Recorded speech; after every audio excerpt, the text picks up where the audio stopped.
kaya po ang talagang isakripisyo yung lugar. Pero Okay. definitely, ang project na yan para sa progreso kang Bicol, particularly sa Bakatay, tabi, sir. Sir, usaron tanong, may mga reklamo kaya dati sa mga barangay officials na hadit kay Sinda na baka maabuso man ito bagang so natural na ano ini na yaman baka nga magrarasay pag nag-uran dahil lanta sa mga kahoy pinurutol. Ano ang ano ini? May punto itong reklamo ninda.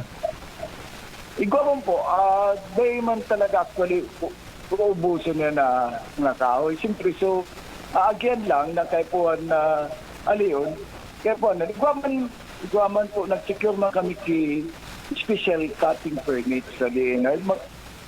Makakuha man, igwaman ka na. O yan, definitely, baka man uubuso na kakuha o talaga mga kahoy.